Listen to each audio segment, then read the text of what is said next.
Welcome to the Fighter's Take, guys. Brought to you by BetDSI. As always, I'm your host, Hollywood Joe Tussing, and tonight we are watching the Ultimate Fighter 28 finale, the main event. Kamaru Usman, number 5 170-pounder, taking on the number 3 welterweight Rafeal dos Anjos in sort of a title eliminator. Dos Anjos coming off a loss to Covington, and he takes another loss to a heavy wrestler in Kamaru Usman.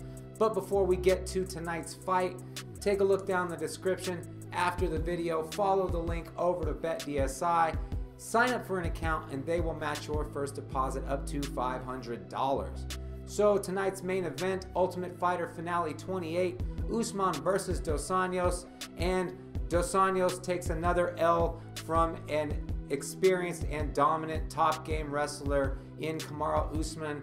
All 5 rounds were pretty much the same, very similar game plan from Usman throughout the fight. A lot of pressure, throwing some good combos and getting good entries into takedowns. Rafeal dos Anjos was able to get up from some of these takedowns, did well getting his back against the cage, wall walking, getting back to his feet, but ultimately it was a futile effort because he would just be drugged back to the ground and catch some more ground and pound from the dominant Kamaru Usman. In the 5th round, Usman tried to turn it up a bit, tried to get the finish, but couldn't make it happen.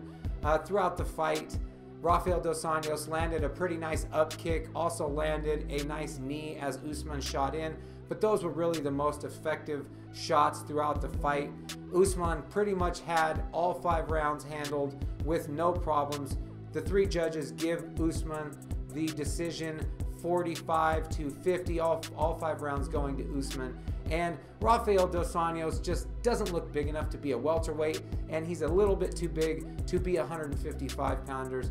That's where I think the 155, 65, and 75 pound divisions will help guys out like Rafeal dos Anjos that are just in no man's land of weight classes, not big enough to really to get to the top of the 170 pound division, but just a bit too big to stay at 155 pounds.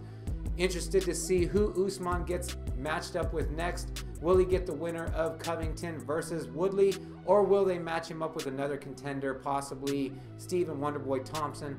Only time will tell. I'm interested in the fight between Covington and Usman. There's been a lot of talk back and forth over the last year and a half between those two, and they have very similar styles. But Colby Covington was able to do a lot more effective work against Rafeal dos Anjos, more effective ground and pound than Kamaru Usman in this fight. So in that fight, I think I would have to go with Colby Covington just because his pressure is even more relentless than Kamaru Usman. All around great night of fights. A little bit of controversy from the referees, Yves Levine stepping in and halfway stopping fights, but great card. Some great fights from the Ultimate Fighter finale winners, Chiasson and Espino. Looking forward to tomorrow night's card. We got Tuivasa taking on Junior Dos Santos. Been pumped for that fight for a few weeks now. Thanks for stopping by, guys. Don't forget, down in the description, follow the link over to BetDSI. Sign up for an account. They will match your first deposit up to $500. I appreciate you guys stopping by, and until next time, I'll talk to you soon.